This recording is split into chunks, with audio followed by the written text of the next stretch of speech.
Welcome, everybody. Thank you so much for coming. My name is Joe Noriel. I'm from a group called History Connection. And an amazing day, what can I say, with our distinguished guest here. As I mentioned, it's a special day in Petaluma as we honor a very special man, Timothy Ferris. A man whose knowledge and vision of the universe has inspired so many. He is someone who has the unique ability to bring the distant universe back home for us to ponder and appreciate. A celebrated author, noted filmmaker, respected educator, and a pretty darn good blues guitarist. We're honored you could be here with us today. Before we start, I'd like to introduce a very special person and certainly thank Santa Rosa Junior College for this amazing facility. And this is my co-partner in this event, astronomy professor Laura Sparks.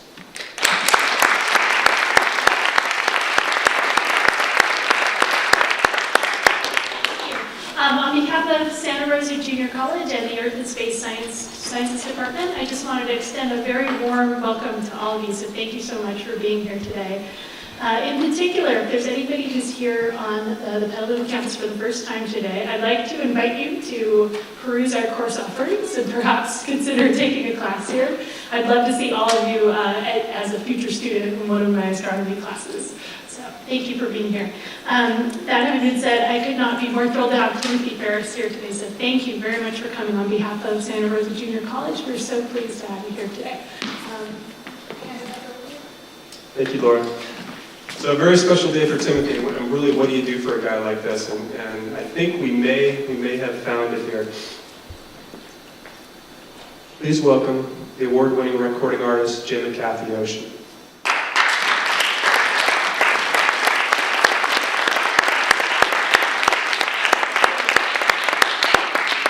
So we've been working at kind of the place between science and art.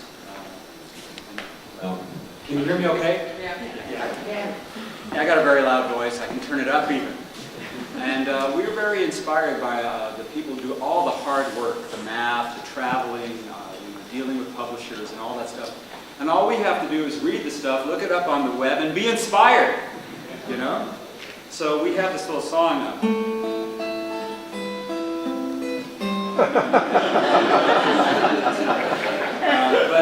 I was Continue. at the Sonoma County Library one day, and there was this book, Coming of Age in the Milky Way, and I thought, what a hopeful, optimistic thing to say about the human race.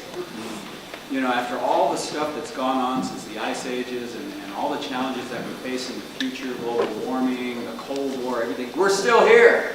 So let's give ourselves a hand. I wrote this song right after I put the book down, and I thought, you know what? I'm going to write a song and celebrate my species. There's a little sing-along you can do with this song. Try snapping your fingers right now to this beat.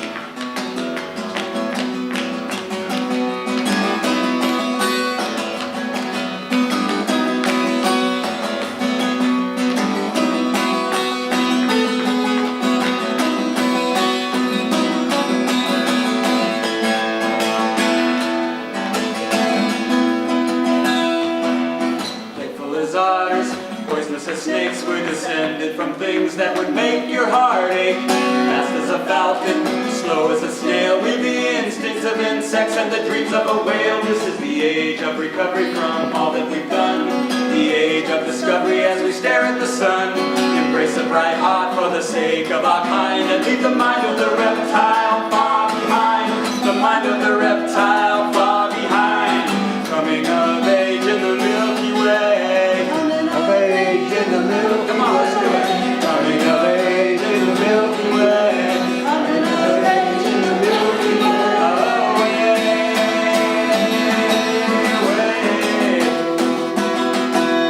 Graceful as spiders, fragile as cells, we should be shedding our skins and breaking free of our shells. Living a life like a blue bottle fly, but we've learned how to love and we learn how to cry. We're Earth's adolescents, about to be weaned in a test of our species, in a test of our genes. Stay close to your love, stay close to your dreams. Be more of a human and less a machine. Be more of a human and less a machine. Coming of age in the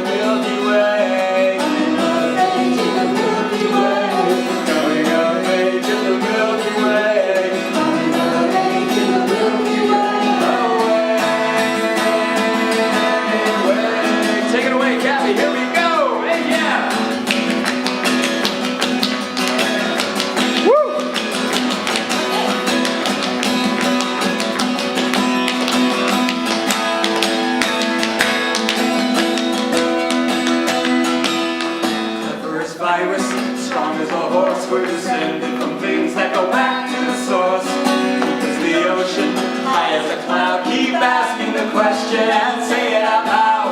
Asking the question, what is life all about? I said, coming of age in the Milky Way.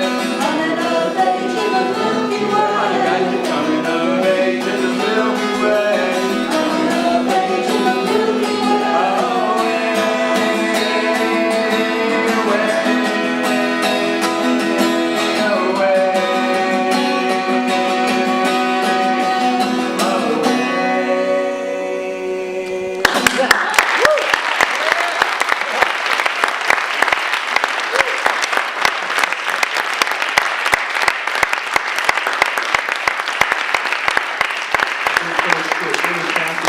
I actually met Jim and Kathy years ago. I was president of the Pendulum Museum, and we had an exhibit called Beyond.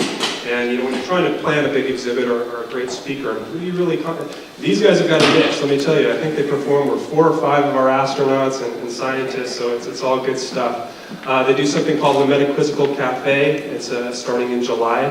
That'll be at the Sunflower Center, just down the street from here. And if you think about it, pick up a flyer right out front. It kind of tells you where you can find them later on. Thanks again, you guys. We also have a planetarium show coming at Santa Rosa main campus, JC campus, this fall called Astronaut Lullabies. We'd love to see you there. Thank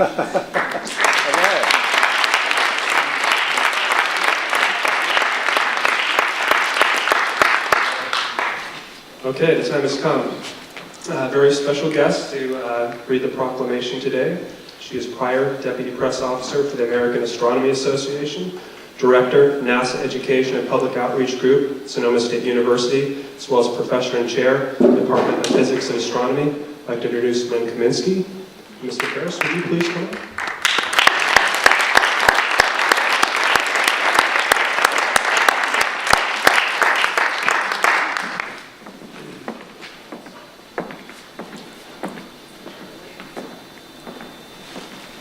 Well, I'm very proud to have the honor to read this proclamation to all of you. I've been a big fan of Timothy Ferris's for quite a long time, since we used his book, Coming of Age in the Milky Way, in one of our classes. Okay, so here we go. This is the City of Petaluma Proclamation for Timothy Ferris Day, May 10th, 2014. Whereas, Timothy Ferris is the author of a dozen books, among them The Science of Liberty and the bestsellers The Whole Shebang and Coming of Age in the Milky Way, which were translated into 15 languages and named by the New York Times as among the leading books published in the 20th century. And whereas Mr. Ferris has been called the best popular science writer in the English language by the Christian Science Monitor and the best science writer of his generation by the Washington Post, and has received the American Institute of Physics Prize and the Guggenheim Fellowship, his works having been nominated for the National Book Award and the Pulitzer Prize. And whereas Mr. Ferris's 3 PBS documentary films, The Creation of the Universe, Life Beyond Earth, and Seeing in the Dark, have been seen by over 20 million viewers. And whereas Timothy Ferris produced the Voyager phonograph record, an artifact of human civilization containing music and sounds of Earth launched aboard the twin Voyager interstellar spacecraft. Now exiting the solar system, the Voyagers are the most distant probes ever created by humans. And whereas a fellow of the American Association for the Advancement of Science, Professor Ferris is taught in 5 disciplines: astronomy, English, history, journalism, and philosophy at 4 universities, and continues to inspire the younger generation to pursue their dreams. Now, therefore, be it resolved that on behalf of David Glass, the Mayor of Petaluma, along with members of the City Council, we do hereby proclaim Saturday, May 10th, 2014 as Timothy Ferris Day in the City of Petaluma. Contributions in the field of science. Woo!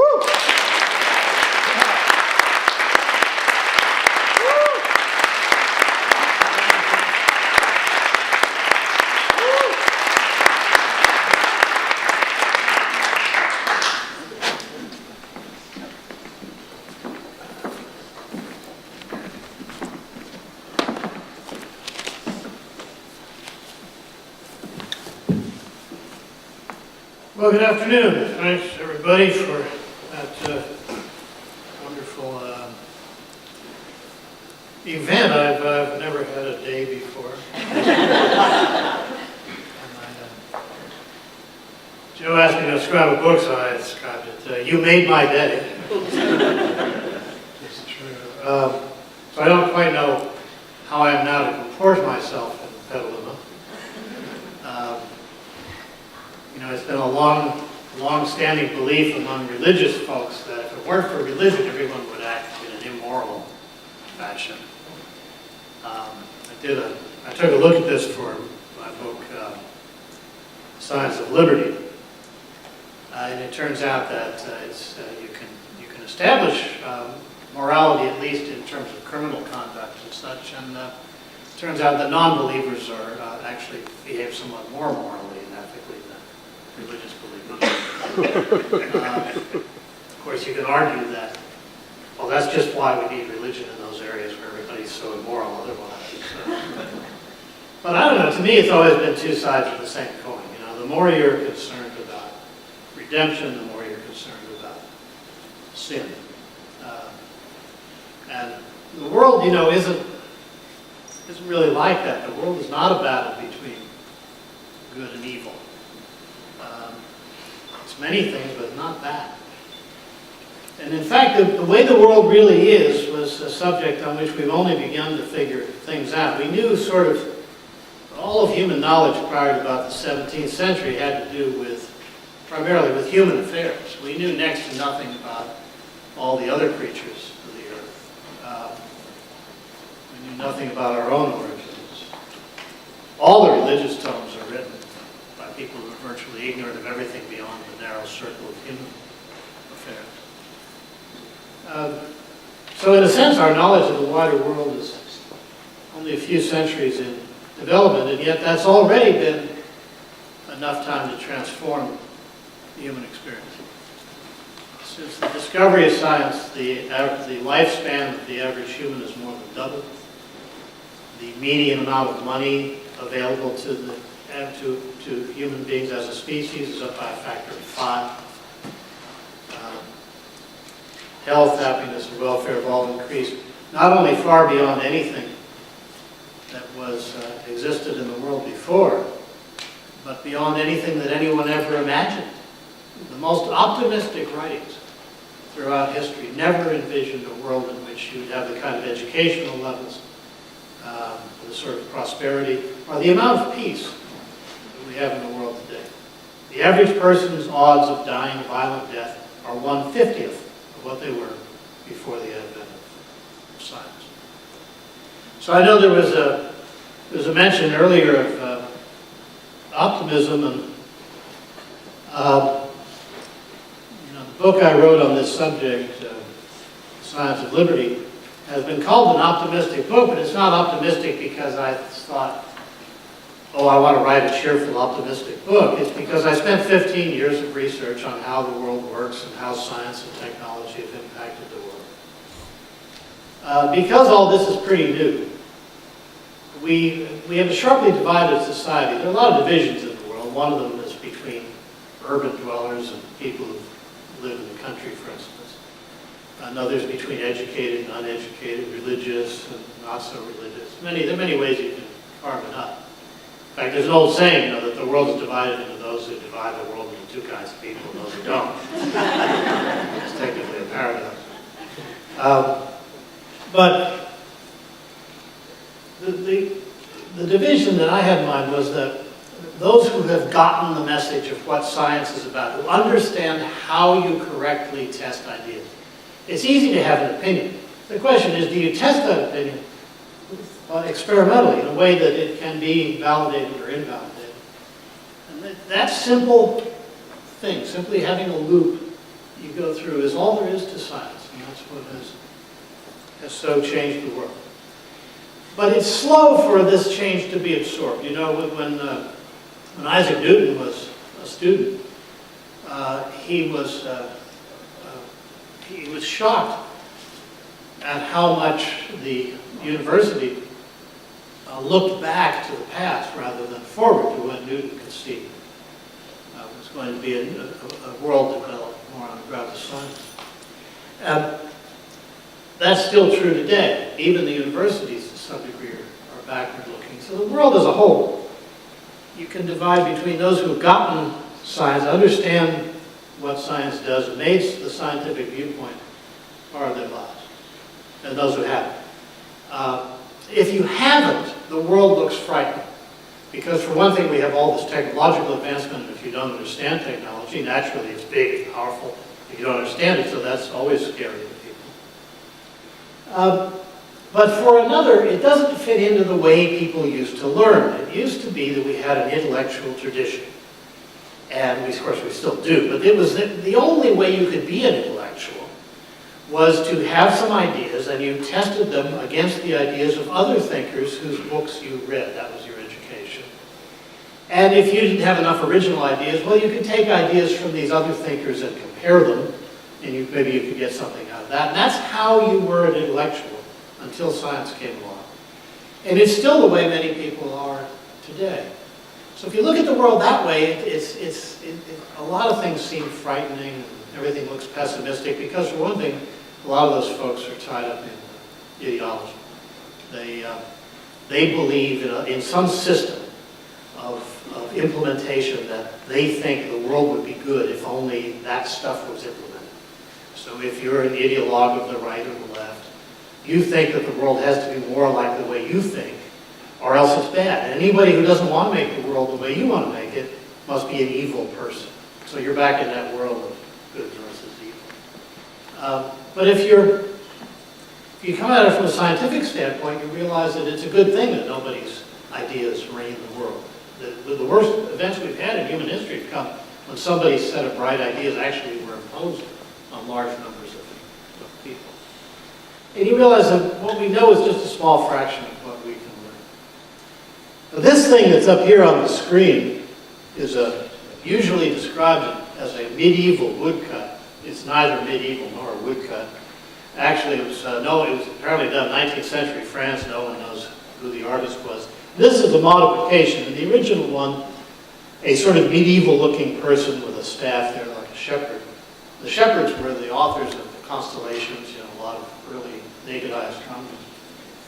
Is looking through the sphere that had been thought to surround the world. It was thought that the world was at the center of this other stuff, all the things you see in the sky were painted on this, like a ceiling on this sphere, celestial sphere, as we still call it. But this guy has somehow poked his head through and seen in the original woodcut the planets in their orbits around the sun. There's the sun looking over and saying, yeah, I'm the center of the universe, the planets orbit me. And then someone more recently modified it. This is the Hubble deep field with a tiny piece of the sky, thousands of galaxies in it. And he's looking further out. Now you can ask the question, is the world of inquiry finite, the way it is in all ideological systems and in most philosophies? Is it bound by some kind of a sphere like that sphere? Or is the world of inquiry infinite? And I would argue that it's infinite. The universe might or may not be infinite, but inquiry, learning, improving your theories, improving your ability to predict nature, using this knowledge to make a better life for your fellow humans or your fellow Zorogs or whatever it might be, that is an infinite process. It will never end. There will always be more to learn every day. And that's been a huge change. It could be the biggest change of all, really, that science brought about. It was the realization that there's so much more to be learned than has been learned to date. And I would suggest to you, like, if you think about extraterrestrial intelligence, civilizations out there and all, particularly important now that over 2,000 planets have now been discovered. We're living in an era where planets are being discovered at a rate of 1 or 2 a week. Amazing period. So there are a lot of planets out there. I imagine that within the lifetime of some of you in this room, evidence of life will be discovered on 1 or more of those planets. And then it becomes a question of intelligence. And the sci-fi people always wondered, well, aren't there civilizations out there that are vastly more intelligent than we are? Oh yeah, quite possibly there are, there were. But we're in the game, and it's all the same game. You can't do any better than science. You can do better science, but you can't improve on this method that we have discovered, and I'm sure it's been discovered elsewhere. So we'll always be poking our head through the sphere of what's known and looking further out. We'll be doing this thanks to a combination of observation, experiment on the one hand, and having ideas on the other. This is a photo also posed, by the way, by a news photographer back in the 1940s, early 40s. On the left, obviously, oh sorry, this is 1931. Albert Einstein pretending to look through a telescope at Mount Wilson in the afternoon. And on the right is Edwin Hubble. This is an important photo because Einstein had written the general theory of relativity, his theory of gravitation, which revealed that gravitation is actually the bending of space. And the prediction, once it was published, turned out Einstein was informed, I think, by Airman Minkowski, a mathematician, that the theory could not deliver a static universe. The general relativity required that the universe either be expanding or contracting. So Einstein had rather reluctantly put a term into his equations that made his theoretical universe static. That term didn't work either, it turned out. It contained mathematical error. The equations still required a dynamic universe. But by that time, Edwin Hubble here on the right had established that the universe is in fact expanding, confirming Einstein's theory. So we have here the two sides of science together. You can't do any of this without equipment. Science depends on technology, not the other way around. And the equipment that Hubble used to discover the expansion of the universe was this telescope, starting to look rather old, once a technological marvel, still a good telescope. Nowadays we're going to stuff like this. This is the LSST we built down in Chile. It's essentially a wide field camera with a camera CCD array about the size of a Volkswagen. It is capable, will be capable when it goes online, of taking photographs in only 15 seconds of exposure that'll take you 90% of the way across the observable universe. So it'll image a big piece of the universe every night, big hunk of the sky, and produce what amounts to a movie of the universe every 24 hours. And of course, the adventures go on in space as well. This is the Planck satellite. We'll have a look at some of its results more recently. So as a society, we have invested lots of time and money in the scientific enterprise, a lot of it in essentially useless knowledge, like what's the universe like? What's it like out there? A subject that's been of importance to every culture.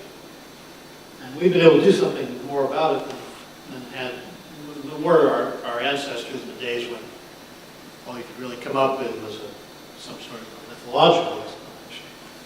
So I want to quickly outline for you what is known about the universe after generations of time and effort spent learning, and what remains unknown that will be the known unknowns about the universe. We know the universe is expanding, that the expansion rate is accelerating, and the term for this is dark energy. Dark energy is a wonderful term because it means absolutely nothing beyond those two words. And nobody has any idea what's causing, well, they have an idea, but dark energy just means whatever it is that's causing this acceleration. The universe, since it's expanding, if you wind the clock backwards, must have been hot in the early days, and sure enough it was, 13,772,000,000 years ago, the so-called Big Bang. And it's been chemically evolving ever since. So a lot of the stuff in this room, a lot of the iron in your blood, gold and jewelry, all that stuff, was manufactured in stars. Most of the atoms in you and me in this room have been through 2 or 3 stars on their way to their current tenure on this planet, which won't last forever either. Another 5 or 6 billion years, they'll move on to other suns. Now, by what I mean when the universe is expanding, I know many of you are astronomy students, you won't need to know about this, but I find it useful to think of expansion in terms of, imagine that the Earth were expanding at a rate such that any 2 cities on the Earth doubled their distance in an hour, let's say. So when you look down from New York, as in this famous Saul Steinberg drawing back in 1976, If you look, say, to Chicago, which is a border 1,000 miles away, Chicago is going to double its distance in the next hour, so you would see Chicago receding from you at 1,000 miles an hour. However, if you looked over to Los Angeles, 3,000 miles away, you'd find that it's also going to double its distance, so Los Angeles would be moving at 3,000 miles an hour relative to you, and an observer in Los Angeles or Chicago would see the same of every city that they look. It would always look as if they were at the middle, and all the other cities were rushing away from them. And more importantly, the further away the city was, the faster it was moving. And that's what you see with these galaxies. When you look out beyond the immediate neighborhood, most galaxies are bound up in groups, and they don't participate in the cosmic expansion. But when you look beyond the group, you see this relationship that was unwittingly predicted in Einstein's theory and confirmed by Hubble's observations. Back in the 70s, we used to look at a lot of diagrams like this, because once the expansion was identified, see what's happening here is you're looking at the redshift of light, which tells you how fast the galaxy is moving. And here you're looking at it's your best estimate of how far it really is. So you're getting a dynamic for the whole universe. And back then it was assumed that because of the gravity of all these galaxies, the expansion rate would have to slow down over the course of cosmic history. It's like throwing a baseball into the air. It initially goes fast, it goes slower and slower, and then it comes back. And it's interesting, if you look at these diagrams, the astronomers were always trying to find points down here, because this would mean it was slowing down. But you can see that some of those dots are already above the straight line. They were assumed to be errors, because no one had any mechanism then, nor really now, for imagining why the universe, the cosmic expansion rate might speed up, might accelerate. But eventually a team, one of them over here at Berkeley, got involved. They have a thing called the Berkeley Supernova Factory, and that's an observational program for looking for exploding stars like this one. They're real bright. There's one class of exploding stars, the type 1As, that are well enough understood that when you see one, you have a pretty good handle on how bright it really is. So you compare that to how bright it looks, and you know how far away it is. And when these teams were able to press much further into space than those old observations, that's a modern version of the same chart we saw before. It's actually the same scale. And you can see all those points going above the straight line, meaning that the cosmic expansion rate is accelerating. It's not slowing down at all. So we know that. And from that you can extrapolate sort of what would the future be like. If the acceleration continues to increase, it reaches the point that it can tear apart space itself. That's a bad event. It propagates in all directions at the velocity of light, so nobody can bring you a warning of it. You can't get an Ishmael who can show up and say, my civilization over there was, because Ishmael will be gone the same moment he discovers the problem. So will everyone else. Constant dark energy gives you that, and then it's also possible that the signature reverses and the universe crunches. And there have been diagrams like this for decades. They don't mean much because no one knows what the future will actually hold on that kind of time scale. So we know it's accelerating, it's expanding, accelerating. We know it once was hot. This is an all-sky plot of the photons left over from that event. You know, what happened was that the universe, the Big Bang, started out, well, it didn't quite start, but early on, within the first second, you had energy released from space, matter and energy, and very dense, expanding milieu, and it was opaque to light because it was so dense. As the universe expanded, density fell to the point that light could escape. That happened 380,000 years after the beginning. And that light's all still around. It's like a fog pervading the universe. And you can, anybody in the universe can observe it. It's stretched out by expansion, so it's now in radio wavelengths. And it looks like that. It's a wonderful subject for study. 3 generations of satellites have looked at it, and you can see the better resolution you get as you go along. The most recent being the Max Planck satellite. It's a Rosetta Stone, tells you a tremendous amount about what the universe was like in those early times. Studied also from the surface of Earth. This is the Bicep Telescope at the South Pole, which just recently confirmed evidence of what's called the inflationary hypothesis as to what happened in the very early universe. I'll mention that in a moment. There are a few intriguing things that have been discovered from this that have to do with quantum theory. I won't dwell on that today, but galaxies form because of peaks in the quantum phenomenon in the early universe, and by early we mean 10 to the minus 35th second. That's a very tiny fraction of a second. Most of the mass that was created by fusion was created back then, and quantum fluctuation has generated these structures that we see today. So when you read about quantum physics being physics of the very small, yeah, it is, but it's also physics, period. Classical physics is an approximation of quantum physics. Quantum physics is responsible for the universe as we see it. The universe is evolving. Galaxies used to look different. You can learn a lot about galaxies by looking at different distances because you're seeing them different points back in cosmic history. And that story is, it's as if, as if historians could look through a telescope and see the Battle of Thermopylae and the other events they're writing about. It's quite a remarkable thing. You put it all together, you get a picture that looks something like this. The universe begins as an inflating bubble of seemingly empty space. That is, if you freeze frame 10 to the minus 40th second, let's say, and you have a look, there's nothing there but space. Bubble expansion rate slows. When it does, that energy precipitates out of the vacuum. You get a hot early universe. You can see that radiation after some 370,000 years, back when this drawing was put together by NASA, the figure was estimated at 400,000. Notice that we're down at the point in cosmology where adjustments are being made on the scale of a few 10,000 years, tens of thousands of years, over 13 billion years ago. That's precision cosmology. There was then a period called the Dark Ages when, after the cosmic background light, but before the time for the first stars and galaxies to form.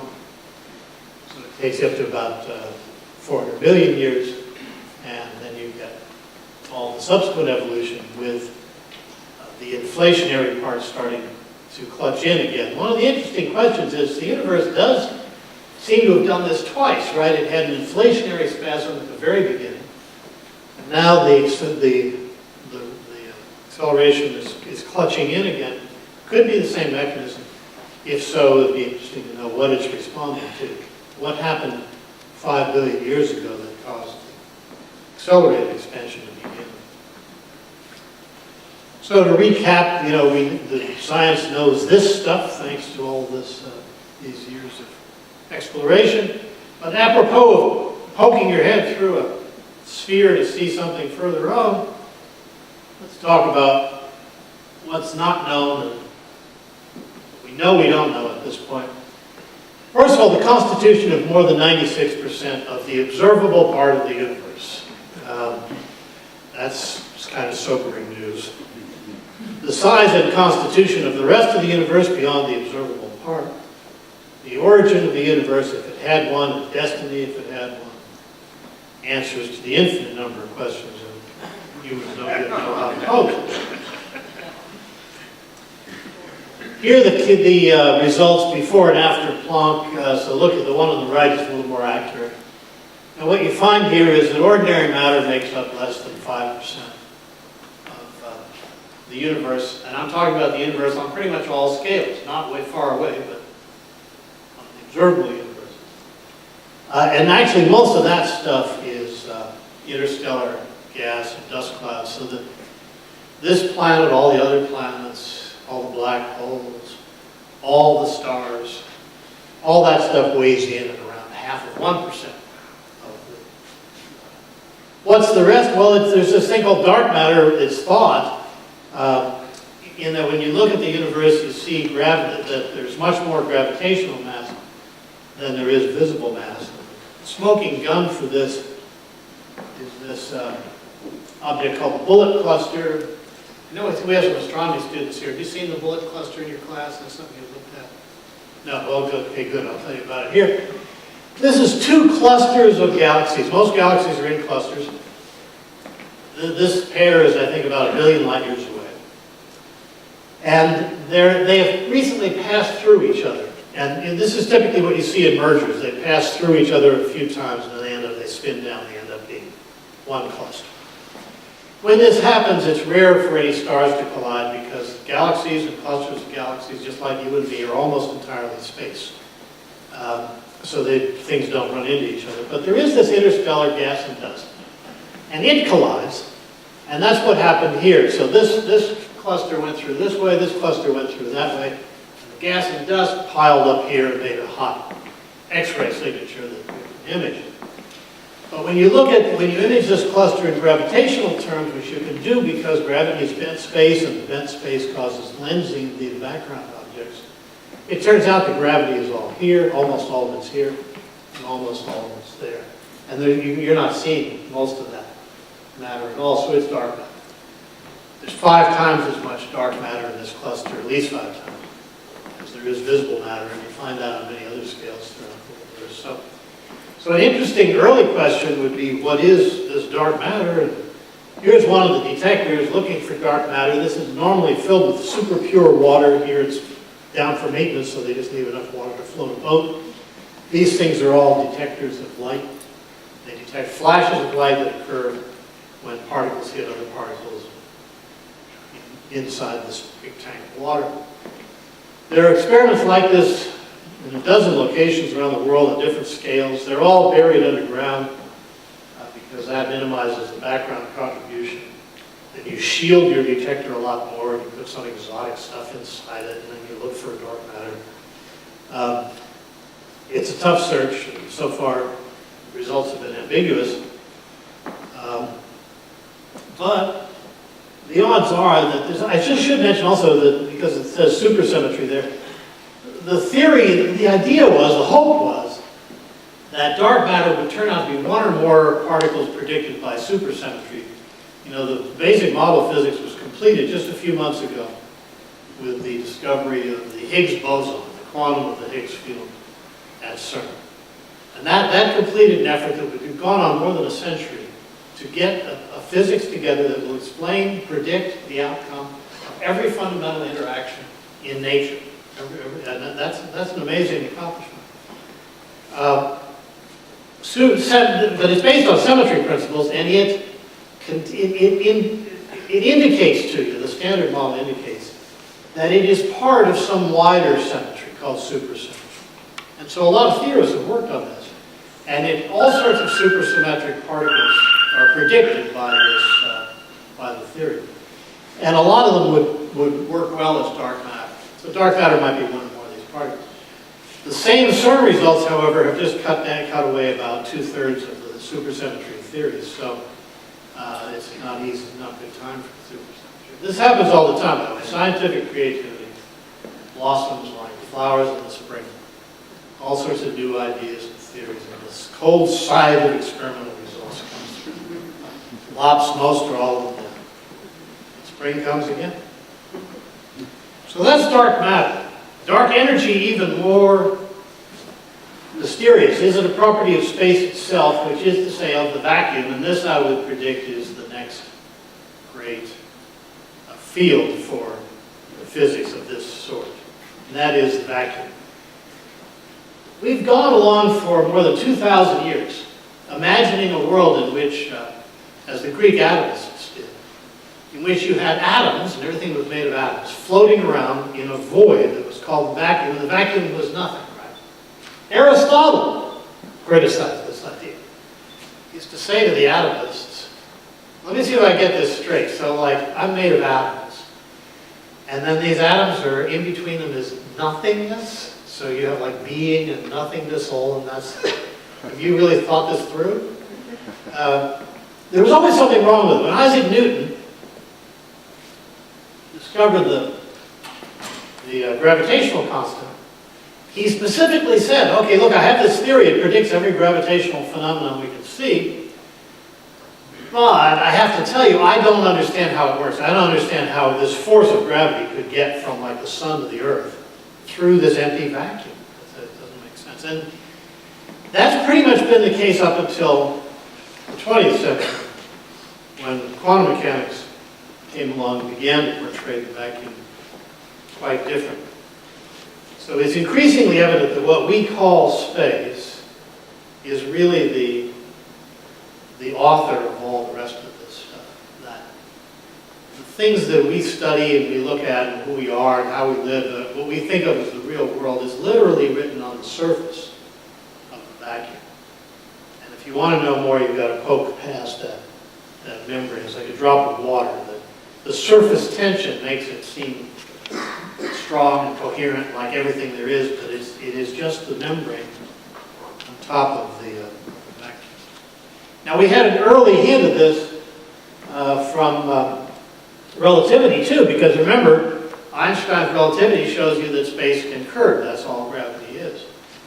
When you get a big concentration of galaxies like this one, with all that bright matter and 5 or 6 times as much dark matter in it, this curvature of space is so great that you can see the distorted images of galaxies beyond. These are gravitational lenses. One of the great centers in the world for gravitational lenses is right up the road here at UC Davis. And it really is a phenomenally interesting field because these lenses made of space obey all the optical characteristics that you'd expect from normal lenses.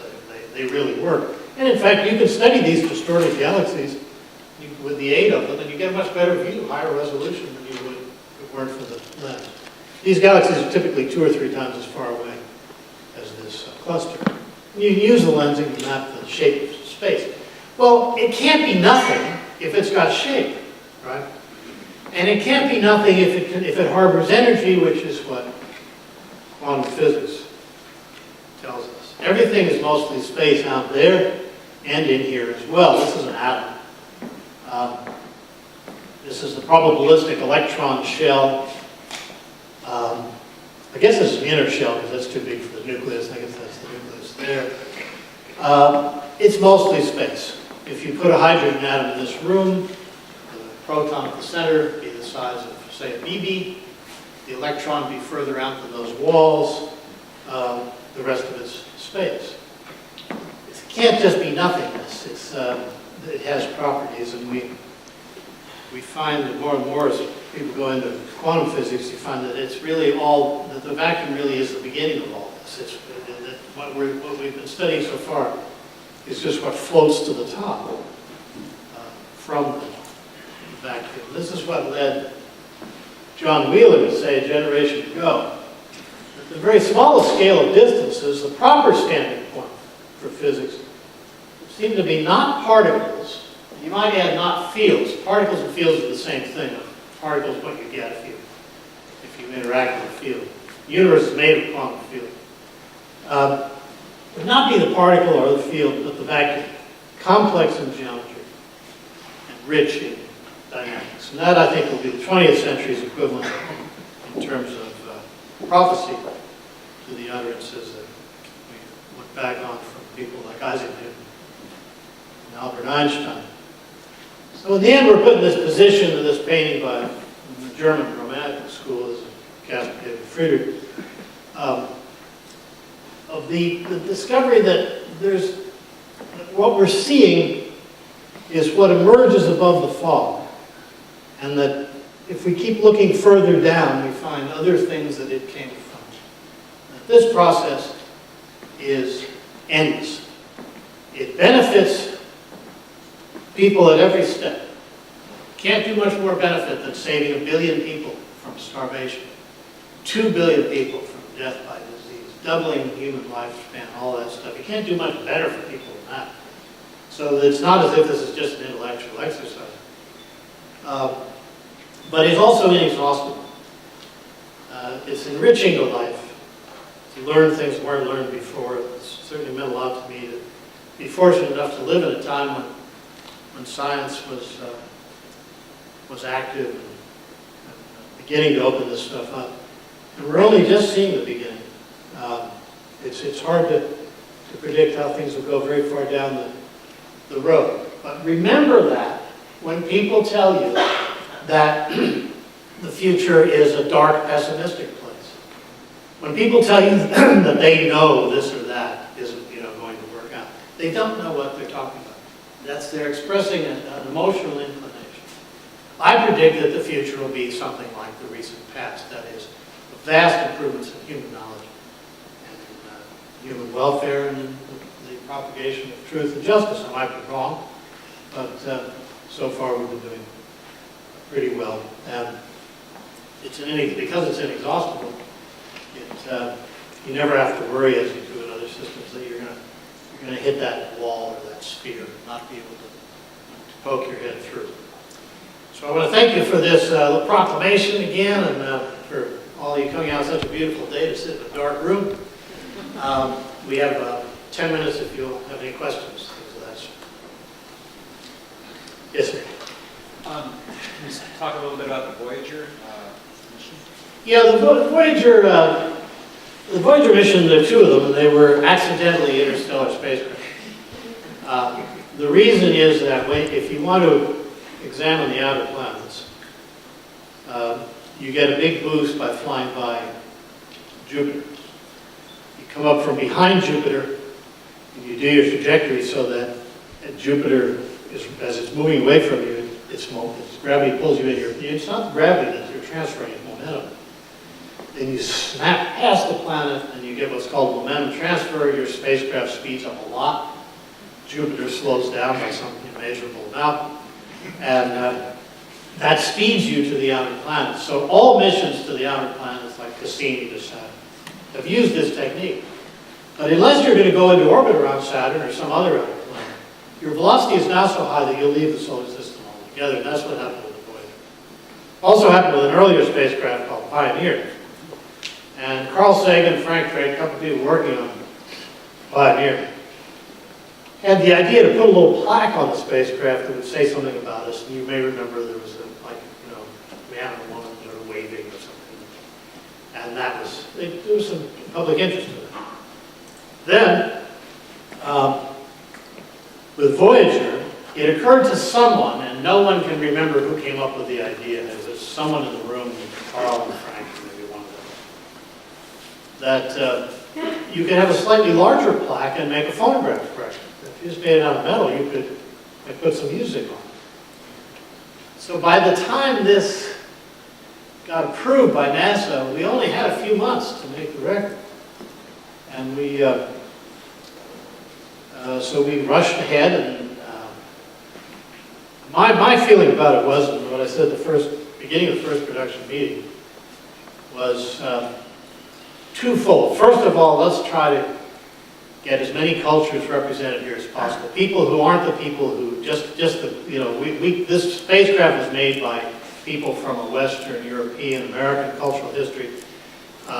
So they'll be included certainly, but all the other folks of the world, as much as we can. Not as easy to do in the 1970s as it is today, but doable. And secondly, let's make it a good record. Because it sounds like an obvious thing to say, but if you can choose from all the music in the world, naturally you better end up with something that's pretty good. We were able to resist political pressures to do things for political reasons. We were asked to put a song called Moscow Nights on the record because it would placate the Soviet Union, if you can imagine that. Somebody thought that was important. Fortunately, Moscow Nights turned out to be a horrible song. There is Russian music, very good music on the record. Somebody in Congress wanted us to put Danny Boy on because Tip O'Neill was the speaker. I'm an Irish citizen. I sing Danny Boy, but I put Danny Boy on the Voyager. So it got done, and then I inscribed a little message on the takeout group. It's a regular LP, but it's at half speed. It's gold-plated aluminum. It will last at least, the data on it will last a minimum of 1 billion years. At least 2 billion for the inside face. It contains natural sounds, 90 minutes of music, photographs. All this can be found in a book called Murmurs of Earth, which details the contents of the record. I produced the record after asking John Lennon to produce it. I thought John would be an interesting component, but he was being harassed by tax officials in England and by the Nixon administration here, and Nixon used the IRS to harass him. He had to move on to Japan. Yes, sir. So what do you imagine billions and billions of years in the future when a civilization somewhere out there encapsulates this record and starts listening to Chuck Berry? Well, I don't imagine it at all because I have no idea. What happens with the record, the spacecraft is now adrift in interstellar space, so it, like all the stars in the Milky Way, is rotating around the center of the galaxy, completing one orbit every 250 million years. So it'll sometimes a star will drift near it, other times not. It's very unlikely to ever hit a star, while everything's mostly space. Should some civilization intercept it someday, we gave a lot of thought to, there's hard information on it, where it came from, when it was launched. All that stuff's pretty easy to interpret. The photos are pretty easy to decode. You can see low-res photos from Earth. Sounds. What they would make of the music, I don't know. That's why we started with music in the first place. It has a wonderful ambiguity. It means something. It's very important to people. It's very hard to say what it means. Let's hope they boogie to Chuck Berry as much as we do. Now let us. Anyone else? Yes. Before you started speaking, looking at the non-woodcut, non-medieval artwork, and the shepherd looking through the bubble of our space and into a larger cosmos. So think of another creature out there into the future, probably looking beyond that bubble, the second bubble, into what could be multiverse. Yeah. And I was wondering if you had any thoughts on that. Yeah, I wrote a book, The Whole Shebang, which talks about multiverse theory.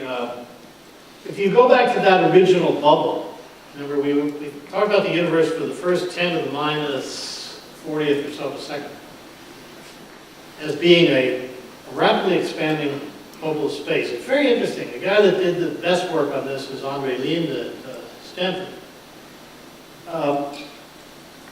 What you find is that such bubbles will occur from time to time in any amount of space. The condition of the vacuum changes the frequency with which it will happen. But any hunk of space, if you look at it long enough, will nucleate another bubble like that. In fact, it'll keep nucleating. The bubble that you made, this universe, will nucleate other bubbles. It all comes out of the laws of quantum probability. So that concept of the multiverse is that the universe looks very much as if it sprang from the space of another universe. And I didn't get much time to talk about the question of how much of the universe is there beyond the observable part, but that little inflationary spasm, without which we don't have a Big Bang theory, by the way. The theory depends on inflation being correct. Also implies that our universe is much larger than had been thought. So the observable part, the part from which light has had time to bring us information, is, by most estimates, about the size of a $0.50 compared to the surface of the Earth. So just this one universe has plenty more. Got time for maybe one last question, if I'm not going to keep you folks too long. Yes. So along that line, it sounds like the universe as it's expanding is getting colder and colder. Yeah. And are we seeing heavier elements? Is there any way to tell yet if there's heavier elements? Yeah, the question has to do with the chemical evolution. The universe continues to enrich itself in heavy elements as long as it makes stars. The heaviest of those stars explode. They're particularly good at creating heavy elements. But in the long run, all of that stuff does stop. I mean, And part of the reason it has to do with stars themselves. The sun is often described as an ordinary or normal star. That's not quite true. Only 5% of stars are bigger than the sun. The other 95% tails down into the realm of the dwarf stars. And those stars are immortal. Every M-class dwarf that ever came into being in the history of the universe is still shining. And it'll keep shining for another trillion years or so. Those materials are not available to us except if you want to go mine one. So the universe is slowly putting more and more stuff into these gerontological stars. And that does have certain dim prospects in the, when you start looking at trillions of years into the future. But I wouldn't let it influence an investment strategy, say, in today's world. Thank you all very much. Enjoy this beautiful day.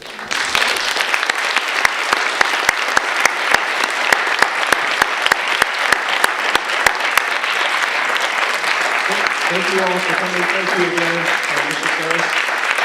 Thanks for Jimmy Kathy Ocean, Laura Sparks. Thank you so much. And anyone wants to check out my website, it's www.historyconnection.net. We'll see you again. Thank you.